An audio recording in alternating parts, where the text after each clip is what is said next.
Hey there, angry faithful. I just wanted to drop in, bend your ear a little bit, get your attention.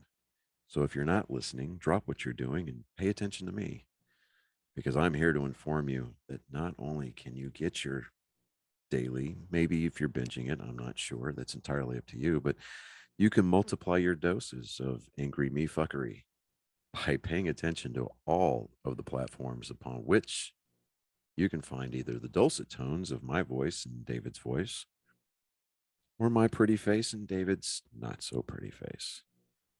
Anyways, digressing, we we are on YouTube, we are on Spotify, we're on Rumble, we're on Google, Apple Podcast. We have a TikTok page. We're on Twitter, Instagram, and of course, Facebook. So if you find yourself fuckery deprived, curl up with a nice hot mug of shut the fuck up and just listen. Open those ear holes and be prepared to be cream pied like it's the first time. Thanks for listening. Welcome, Angry Faithful. Today on Psychos and Sociopaths, we got Eric Tansey from Faiure podcast. The reason why I had you on here, and I'm glad you reached back out, is the basic fact is you're how long? 8 years or longer than that? Yeah, like 8 years. 8 years, Raleigh Police Department. And a lot of the cases that we looked through, I mean, the I don't think it was the dating game killer, but it was one of the serial killers. The cops showed up, saw what was happening. Instead of chasing after the guy, he, thank God, went to the child that the guy was the serial killer was raping and everything, and resuscitated her, took care of her. The guy got off and ended up getting free for a couple of years. Now, go through the process of what a beat cop, basically anybody that's in a vehicle, I consider a beat cop, but is that a good terminology on that? Yeah. You could say like a beat cop or like a street cop or field operations. Every town's like different, right? So like a big city cop is going to be a lot different and have a lot different protocols than like a small town cop. Does that make sense? Like a small town cop, you can be like the town next to me where I live. The juvenile sex crime detective is also the robbery detective and is also the patrol, like the main patrol on night shift. No, it's totally understandable because I'm in Texas. Yeah. And that's where we got the different. That's why I kept on saying Central Time frame. Yeah, I get lost, man. You'd be surprised how many podcasts. Like, we had a guest on yesterday, and the times got all messed up because he was working off of Central Time and I was working off Eastern. So I'm always paranoid. Was it the Flat Earther guy? Yeah. Oh my! I just listened to that today when I was cooking. Oh, I'm still exhausted. I bet on, and you gotta check these guys out on Faiure Stop. I will keep on promoting these guys because he just pops up and he came on. But Wichita County is totally different because a lot of the smaller towns, like I think Electra doesn't have a police force. Right. Isle Park only has like one or two, and the sheriff's department, which my dad works for, he ends up going all over the place. Yeah. So it kind of like all depends, man. Like, a street level cop in Los Angeles, might be better than the head homicide detective of, BFE, Alabama. Does that make sense?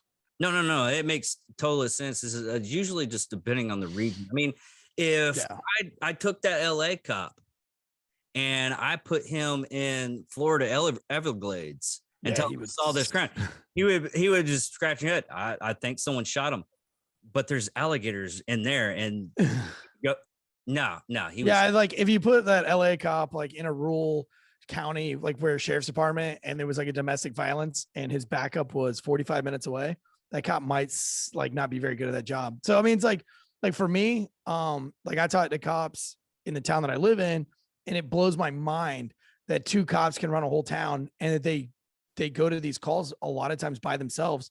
In Raleigh, our backup was within 3 minutes away all the time.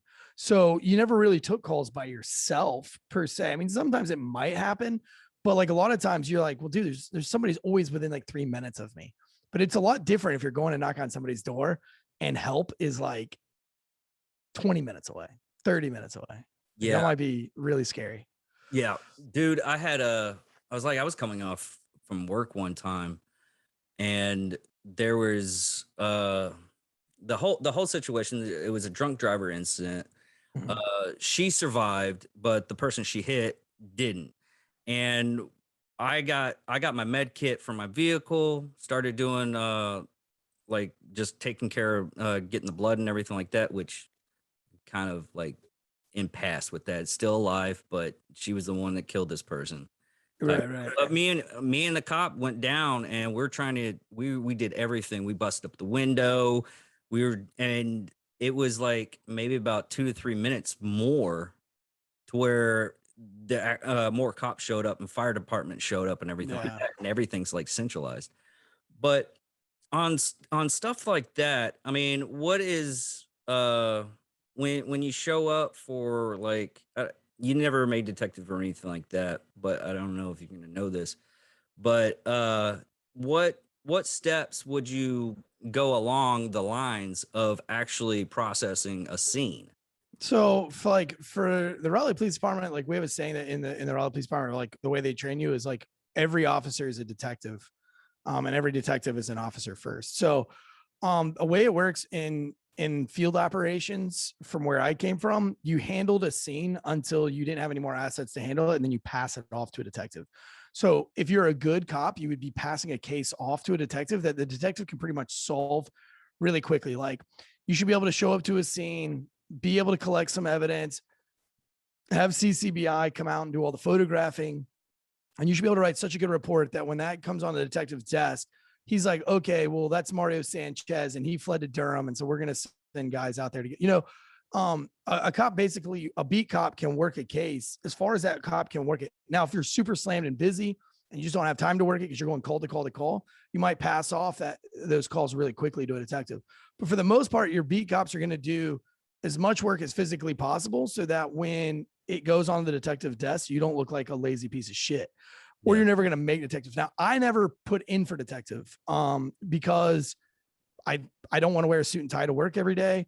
I don't want to carry around a folder and a clipboard every day and just question people about, like, I want to be the cop that's actually out on the street. If a detective has a suspect, who do you think is going to go arrest the suspect?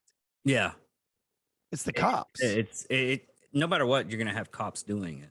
It's not the movies. Like I love it. Like when the detectives in these movies, they call the SWAT team and then they get in, like, so they call the SWAT team and the SWAT team shows up with all this gear, the helmets and the rams and the machine guns and the flashbangs and all the things. And then this detective that has no equipment at all gets in front of the SWAT team and then makes entry into this house. And it's like, well, why did you call all those dudes with all that cool shit if you were just gonna go in that motherfucker by yourself anyway? So like, it's not how it works in real life. In real life, a detective goes out, he goes down to the judge or the courts, he pulls out a warrant for an arrest, and then he uploads that warrant to another beat cop, their warrant bag.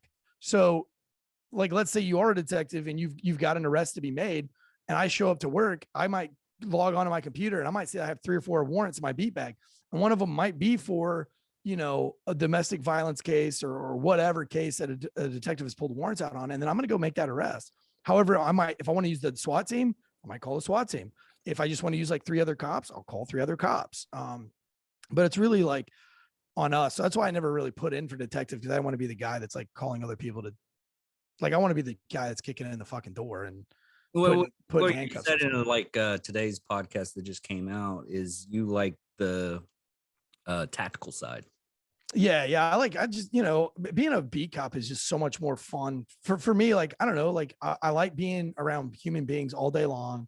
I like being able to problem solve and to help. And when you're a beat cop, man, you might go from a domestic violence call where you're mediating a relationship to somebody who's been stabbed and you're trying to save them life, and then turn around and go right to an accident like you did on the side of the road where you're, trying to process, a scene, a crash scene. You're doing the crash reconstruction. And then you might leave there and you might go to the elementary school because some kid told the teacher to suck his dick. And the teacher didn't like that. And so she called 911, um, that's so much better than being a detective and then going into a cubicle and having a stack of folders that, you don't have a choice. You have to start knocking those things down, and people are pissed off because you're not solving their case fast enough. And, I never wanted any of that bullshit. So, Yeah. but in the question that you had originally was, I guess in this case, a beat cop showed up and the serial killer took off running. Yeah. What happened was the serial killer ended up running as soon as the cop ended up taking care of the child that he was. Yeah, you should always go to the victim first, for Yeah. sure. Because 9 times out of 10, you're going to catch the bad guy. 9 times out of 10, right? So like if you're a poker, and being a cop, you have to be a good poker player to be a cop because you're constantly gambling. Did he go right or did he go left? Yeah. 50-50 shot. You know what I mean?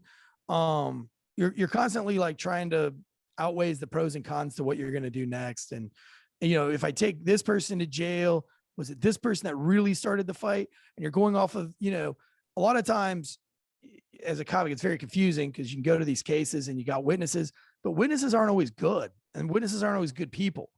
So racism is really big. If you're in an all black side of town and a white person hits a black person, there's a good chance that all those witnesses know the person that they hit, and they might all tell a completely different story. But now you've got like 5 people from one culture saying that the person from the other culture is at fault, and the other person from that other culture is like, no. And now you're trying to have to say, like, is this racism? Is it like, they're all coming together because that's just culturally how this side of town works? Or is this person at fault? And now you're doing a lot more to try to solve the case. And, so you're always taking a gamble, but 9 times out of 10, you're going to catch the bad guy later down the road. He's going to leave some kind of crazy evidence behind, or, like 9 times out of 10, do we win because we're not smarter? It's just criminals are more dumb. Does that make sense? No, that makes perfect sense. Always go to the victim first. So what you're telling me, I watched this documentary just recently. It was called Cobra with Sylvester Stallone. You're just telling me that stuff is in. Wait. Great movie, by the way. It was a great one of the greatest documentaries of all time. Dude, I rewatched that. I was like, I watched the whole thing, and after doing like, but mind you, I was never in the police force. I was only a correctional officer. I was never. That's the reason why I wanted someone from a police force background. But after like doing learning tactical stuff from a lot of people and everything like that, I rewatched that movie. I'm like, why are you doing? Why are you doing? Yeah. Dear God, what is going in through your head? Then I just realized it was the 80s, and it was just they did weird stuff. Yeah, that's a great movie though. I can still hear like the clanking at the beginning of the movie. Yes, yes, and that car. Yeah. Yeah, no, it's not. It's definitely not. Unfortunately, it's not like the documentary Cobra. But the another big thing that a lot of people get wrong is I mean, we did look at a couple of things in like Texas Rangers here are a different breed of law enforcement because well, back in the 70s, not really until like 2001 after the 9/11 attacks, where a lot of the times different departments weren't like coordinating together, like FBI, ATF, all kinds of stuff. And I just got done having a conversation with a guy that his family was down in Waco during the David and funny thing I found about that is as a kid, he used to pick up like shell casings and bullets still that are still good from there. So I didn't know that. That's much wild. Yes, think about how much ammo was blasted in that whole fucking place. And then he's just going around there and just picking it up because he said he'd get like boxes of ammo whenever he needs it. Oh yeah. But the departments nowadays somewhat coordinate. The FBI agent just doesn't come in and say, "This is my case now," and they more or less coordinate and everything like that. The FBI is really only there like the FBI only gets involved again, like when you don't have any more assets available to you.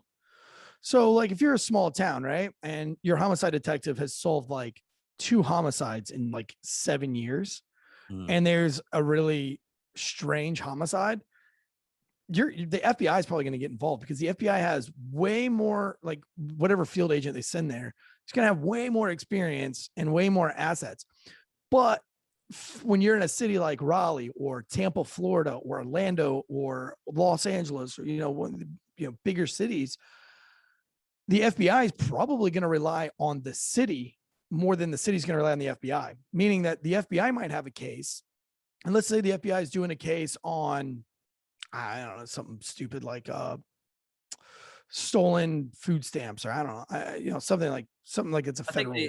I think there's only one case that we had, like I remember, of FBI coming in. It was like a hate crime against a African American church. And that was Yeah, that they might work a hate crime just because, I like I said, I don't know much about Wichita, Texas, or wherever the fuck you're from. Is that a big town or is that small? Wichita Falls, Texas. We have Shepherd Air Force Base right next to us. I've never even heard of Shepherd's Airfield Force Base. Is Well, it big or small? We're about 45 minutes away from Fort. Not Fort. Well, how big is Wichita? Like how like It's people like wise? people wise, probably about 100,000. Oh yeah. So Okay. So, it's a decent sized town. yeah, it's fine. But yeah, I mean, like, yeah, it's like I said, it all goes on kind of what town it is. But like I know for like Raleigh, like, I assisted the FBI lots. Like, hey man, you work this beat. Yeah, this is my beat. Hey man, I'm looking for this dude. This is what he looks like. This is what he goes by. I got warrants for X. Do you mind if, I work with you and try to find this guy? Yeah, like, let's go. Let's like find him. We'll start questioning dudes. And I'll go out on the street and I'll have that guy's cell phone number and I'll go run by all my contacts and my CIs or confidential informants or people that owe me shit. And I'll talk and I'll call him and I'll, and I'll guide him into where the house is at. And then he and I would probably go serve that warrant together. If not, he might say, hey, can you grab that guy? And I might call 2 or 3 other field cops and we might go grab that guy and then just drive him over to whatever facility he's at. So it's all like, I guess, like depending on what the crime is and what your assets are, and everybody works together. But it is difficult working with other agencies because everybody's different. It's not so necessarily the agency that might be fucked up. It might just be the agent that's fucked up. Because, you might have an agent that's like, I'm FBI, I know everything. And he might be a real dumbass and he kind of fucks things up and doesn't utilize his resources very well. And he's tromping around in your area and he doesn't have, his credentials showing. And it might cause confusion and chaos because he's, frankly, being a cunt. But that never happens. I mean, we didn't have like an ATF almost get arrested anytime soon, did we? No, there wasn't one that just got like proned out on the ground that was like trying to serve a warrant and made a viral video. And by the way, that dude is a cunt, by the way. 100%. Oh yeah. If a fucking cop points a gun at you, just obey him. Like, that's a crazy thing. All these people that get shot, black, white, Hispanic, old, young, whatever, they all have one thing in common. None of them are obeying what the cops are asking them to do. If somebody's pointing a gun at you and they tell you what to do, probably a good idea to fucking do it so you don't get shot. Yeah, I was like, I got pulled over going to the TAC one time, and he was a good guy. He was DPS, pulled me over. I stopped.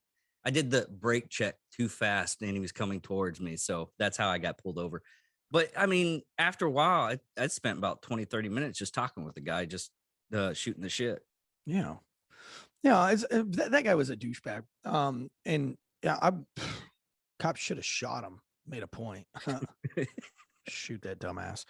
God, I would have beat the fucking brakes off that guy, to be honest with you. I can't believe someone would. I would have pepper sprayed him at least. Like, I know I couldn't get away with just like hammer fisting him a whole bunch of times. So he was on the ground, but I would have been like, "You're not gonna get on the ground. You're not gonna get on the ground." I would have whipped that pepper spray out and hosed his ass. I'm not down. After getting pepper spray doing corrections, I'll just keep the pepper spray in my hand, and if it doesn't go off when I punch them, then I'm good. Yeah. Oh gosh. Yeah, no, I'm spraying that guy. That guy needs to live with like 2 days of agony for being done. Do you know what happened with that case? I never even followed up back on. I'm glad you brought it up. I need to follow back up on that case. I Uh, hope that asshole got fired. so far they're keeping it on the down low as of right now. What an embarrassment. Uh, Was ye- he ATF or yeah, FBI? it was What was he? ATF. He What was a fucking ATF. joke. The ATF needs to go away anyway. The problem with the ATF, and I shouldn't say that because I do know some ATF agents that, I think are really good people. But like, as a whole, there's nothing the ATF does that like street level cops can't do. Yeah. Like, there's no reason an ATF needs to go. Like, if an ATF has a warrant for your arrest, just call the local cops in that jurisdiction and have them go take care of it. There's no reason the ATF needs to be knocking on your door for any reason. Oh yeah. Sit in the office, build your case, and then have a real cop go deal with it. Yeah. You're ATF. Right. You're not a real cop. You're honestly absolutely right. There's certain divisions and everything. I don't know even reason why they're freaking around. I was like, my job when I was in the military was services. My job was a cook, fitness, morale, basically morale stuff, honor guard, and mortuary. It was one thing. Yeah. Separate all that stuff. Yeah. Then where are you gonna go? I mean, it's why go to Z just to get to F? Yeah. Yeah. That was a funny case. So yeah, I'm glad you brought that up on the show, man. I might follow back up on that and deep dive that one because I think that's really important. Like, the job is hard enough. We shouldn't be making it hard on each other. It's like corrections, right? If I go down to corrections and I got a dude that's being a douchebag and you don't want to deal with it just because you're having a bad night, like, don't just automatically assume that me, the cop, is having a great night. Like, we got to work together. Like, I hate going down to corrections and then being like them catching attitude with me for whatever reason because they're having a shitty night. It's not like it's my fault. It's not like I said, you know what? I want to find the drunkest motherfucker to bring into your jail tonight. But sometimes you walk in with that drunk motherfucker and all the corrections guys are like, look at this asshole. This motherfucker's bringing in this drunk piece of shit at 4 a.m., and then they're all mad at you. And I'm like, look, I'm not the one that got drunk as shit tonight. He did. Yeah. And I'm not the one that like went and found him. Like, somebody called 911 and I had to go and deal with him. And now you have to deal with it because it's your job too. Like, we all got to work together. But for some reason, like us in law enforcement, we all like to like, have dick measuring contests or like, I don't know, shit on each other. I mean, I used to shit on troopers a lot and stuff like that. But I always loved corrections and I always treated corrections very well because at the end of the day, they are the gatekeeper. And who knows, one day I might end up in there. No, it's like the episodes you put out just to have cops like have something to talk to when you're like at a barbecue and everything like that. It's the same thing with us. I mean, when we get off of work and everything, and we got like because the correctionals here in Texas, the Department of Criminal Justice, it's 4 on, 4 off. We work 12-hour shifts for 4 days and 4 days off. But we get together and everything like that, like everybody else. But all we want to talk about is like, I got this inmate did this, and I got this inmate. Yeah, like, this one threw shit at me. Dude, I really just want to fucking just drink this whiskey and not even think about that bullshit. Yeah, that's when you just like, they're like, man, I had this one inmate, and you'd be like, dude, do you have any inmates that believe in flat Earth? I was just listening to this flat Earth asshole, blah blah blah. Do you know these people actually fucking believe that the Earth is flat? Like this, you know what I mean? Like, I don't know. That's what that show is all about, though. It's like to kind of give you something to talk about. Yeah. So that when people start talking about the job, you can turn them off, Or if you frankly, these things are fun to talk about with your significant others, like you're sitting on the couch, you can be like, hey honey, listen to this dickhead talk about the earth being flat. My wife and I actually today, I've been working all day. I'm writing a book. I've been writing a book for like 3 years. And my wife like gave me an ultimatum. She was like, you're finishing that book this week or I'm not giving you any sex for like whatever, So I've been doubling down, getting up extra early. And today she's like texting me about like, is this picture of the earth real and all this stuff? Like we just been going back and forth about this flat earth stuff. I'm like, dude, or some idiot decides to listen to other people and figure out if dildo makes a good suppressor. That makes me smile though, because anything that has to do with phallic objects, I'm into. Yes. I'm not gay, but like if there's a good dick drawing, like if somebody tags a building with a dick, like I want to see a picture of that shit.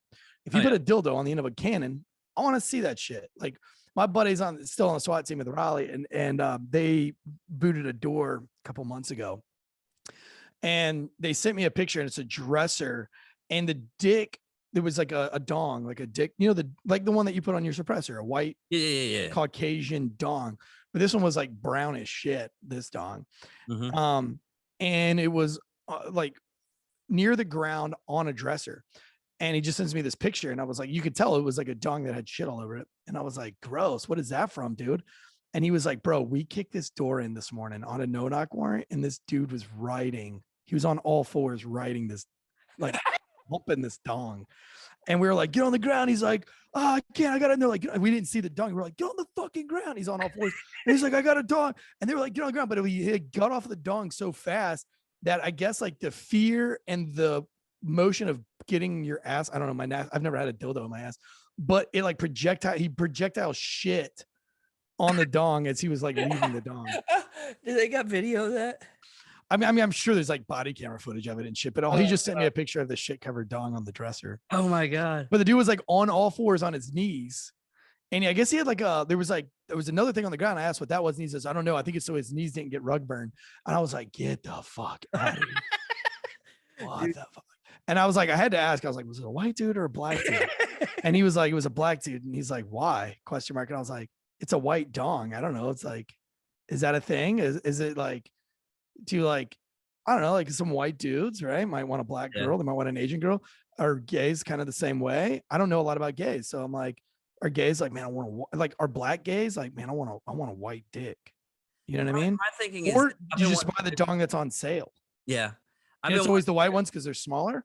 I've been wanting to do a skit and using the phrase hate crime, and it just ends up like it's a gay couple. Mm-hmm. The black male is the female style and everything like that, and he's born as a white male, and his white male is in the Klan. Oh. And what they do is so it would be like the black dude or woman or whatever it is like fantasizing that he's butt raping a Ku Klux Klan member. Yeah, that's fucking cool, dude. I can't. That would just blow minds. That would be a great meme. Yes. I've been like we do role, like your meme is like we do role play a little different. Yeah, we don't kink shame. Yeah. Well, I was the hard thing about it is I was talking to yeah. So is that racist? Like, is it racist if I made my wife do blackface because I fantasize about having sex with a black girl? Because it wouldn't necessarily be being racist because I would be fantasizing about having an African American woman. Yeah. So is that racist then? It totters the line. Like a lot of things like ended up tottering the line. Like Japan has these face masks that are like super real. It's like Face Off. You're taking another person's face and putting it on. Ew. Well, we were I'm gonna get a Casey Anthony one for my wife. Hey, hon, can you look like Casey Anthony for me tonight? Put this. I want to really reel her. I just really want to. Like, I really want to just make love to you and smash your vagina like you smashed your child. No, I'm just kidding. So, well, we were talking about these masks and everything, because you basically is like, hey, I'm going to take your face. I'm going to go rob a bank. They're going to think it's you. The only problem with us doing this, because it was part of the podcast, we're going over what we're gonna talk about and everything. The only problem we had was there was a cop right behind us that was listening the entire time. I mean, he was like, and I was like, you know what? Fuck this. I got this. He's like, what? I'll just give him a free meal. He'll forget everything we just said. Yeah. Buy that. Do some Chick-fil-A. He'll shut the fuck up about it. Oh, yeah. Like, oh, you're gonna go rob a bank? Nah, it's fine. Just give me some of that Polynesian sauce. Well, I told you it was only gonna be 30 minutes. We're at the 28-minute mark, and I know you're busy today. I'm good. I got 15 minutes left to my next okay. So I'm good.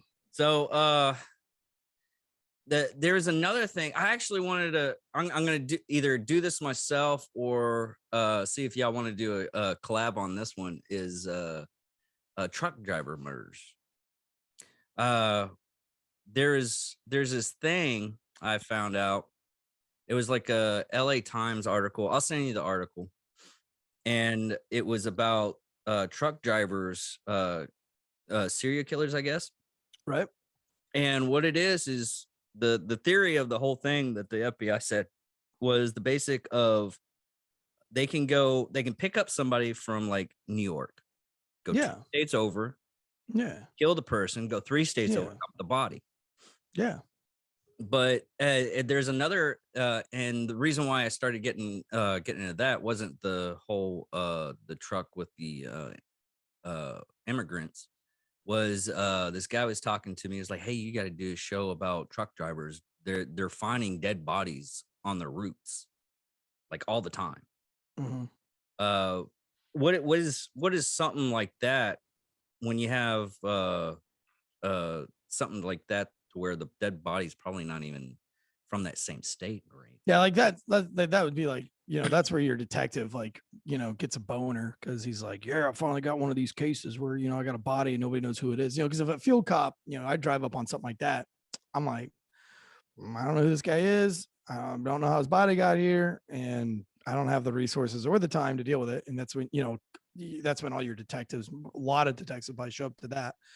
It's like I don't know, man. Like, it's like a bodyguard for a bouncer from just watch Roadhouse, basically. yeah, that's I those cases happen. I worked a case one time where my partner, her name was Red, and she's about 6'4".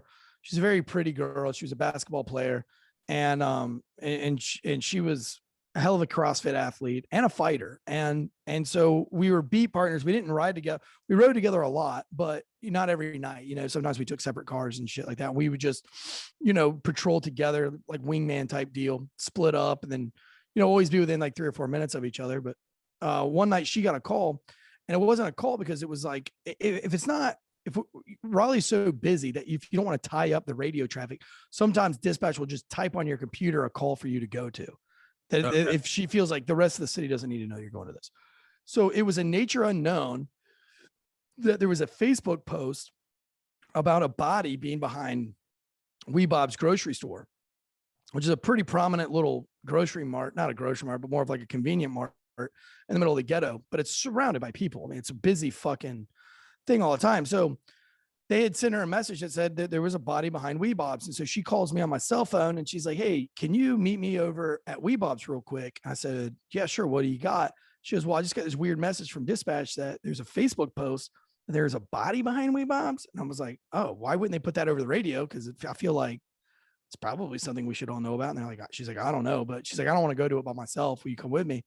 And I was like, yeah, I got you. I'll meet you over the parking lot. So I drive over to the parking lot. We walk around the back side of the building and there's a little tiny trail.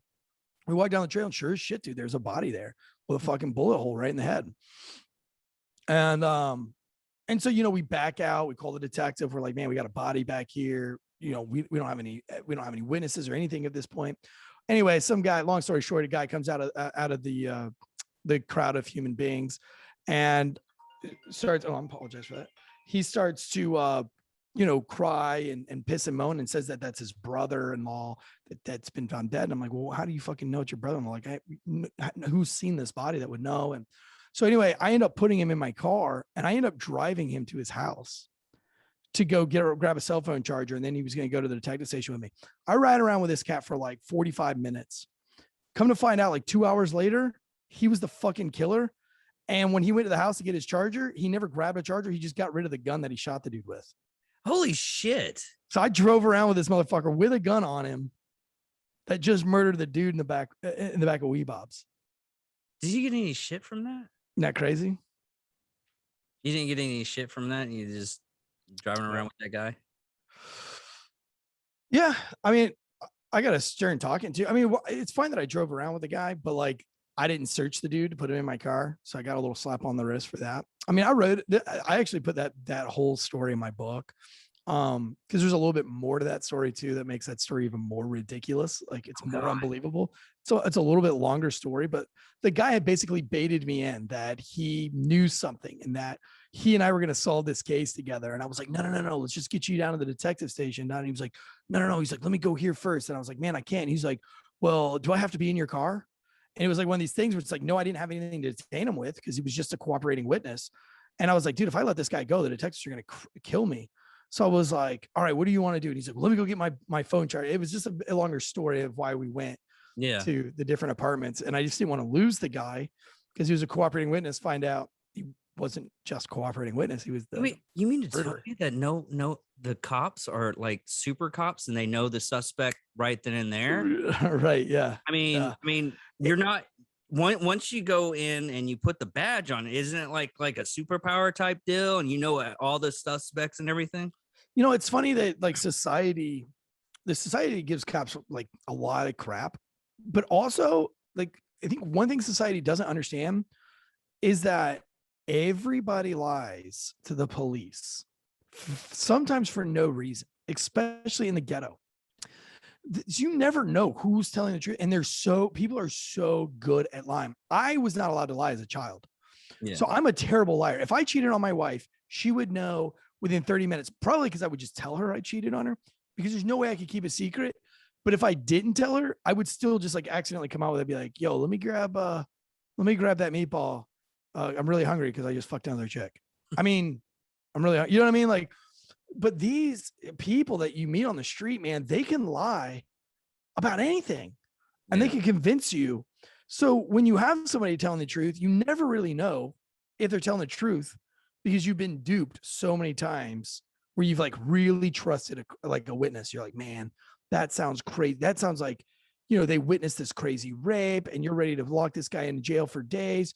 And then all of a sudden something breaks in the case where 1, that person wasn't even there.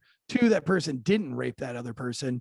And 3, this whole thing started over a Facebook feud of some, you know, and you're just like, oh my God, I invested 12 hours wanting to go murder this dude for raping this chick. And he didn't even murder him. But at the same time, he lied to me about where he's been all day. So you've just got lies everywhere. Well, that was another case we went over is the Texas Rangers ended up using this one guy, like, because he was already on death row anyways.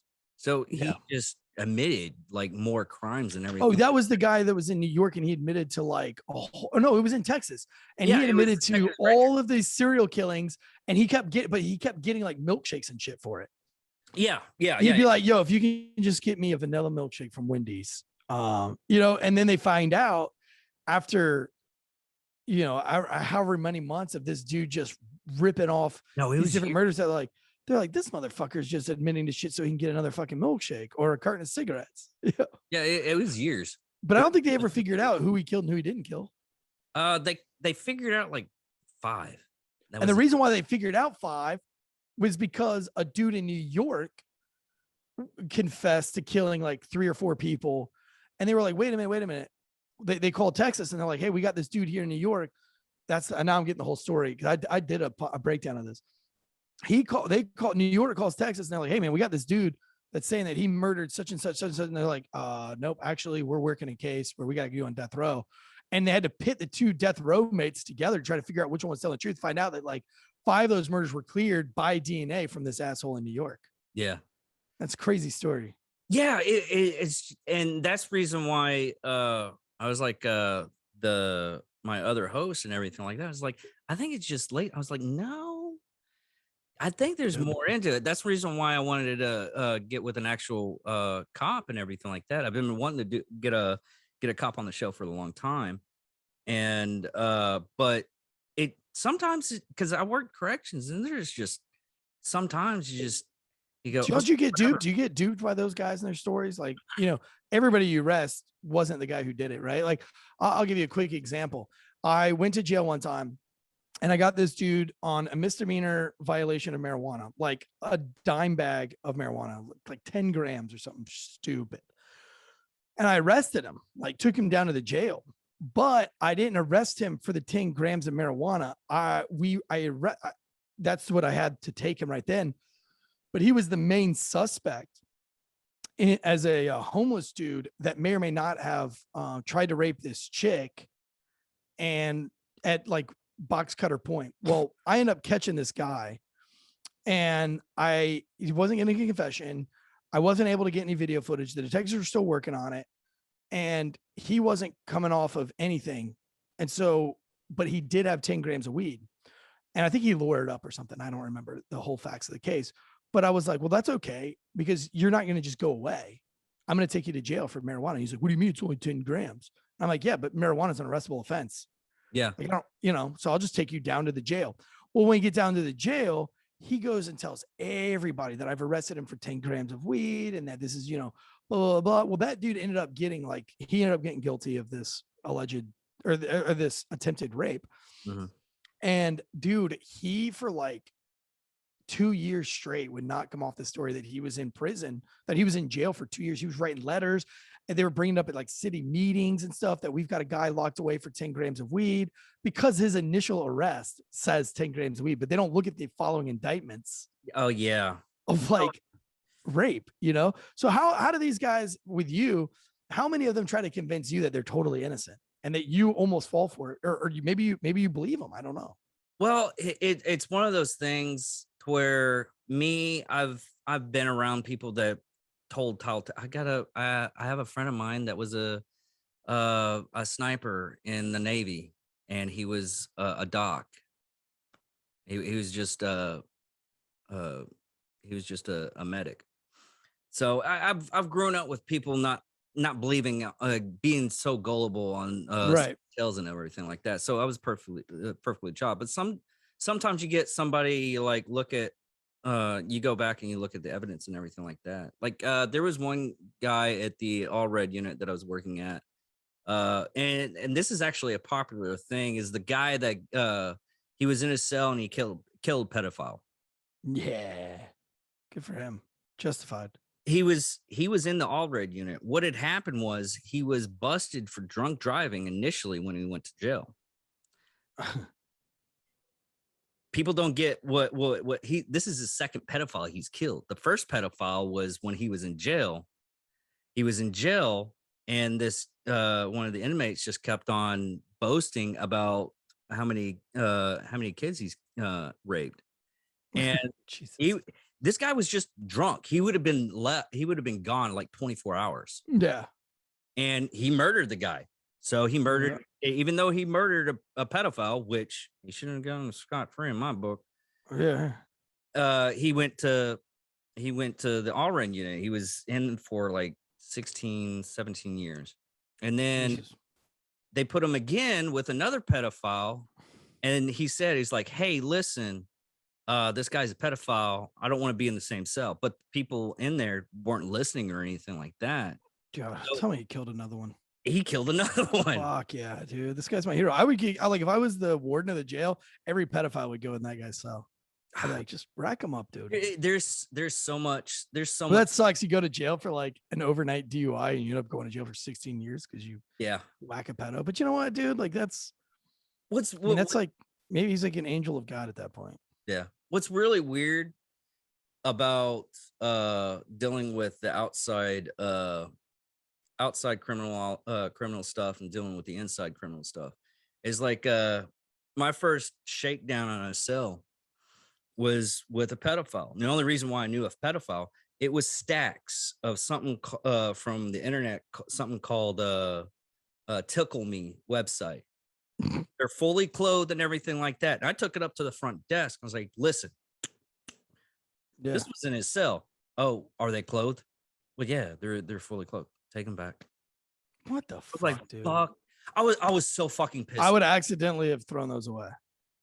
They didn't make it for some good. Yeah. I slipped and fell. I'd be like walking through the hallways and like drop it like in front of like another cell of like hardened gang members and be like, oh shit, I dropped the pedophile's fucking books with all of his little teeny boppers shit in there. But hey man, I appreciate you having me on. I got another show I gotta be on here shortly.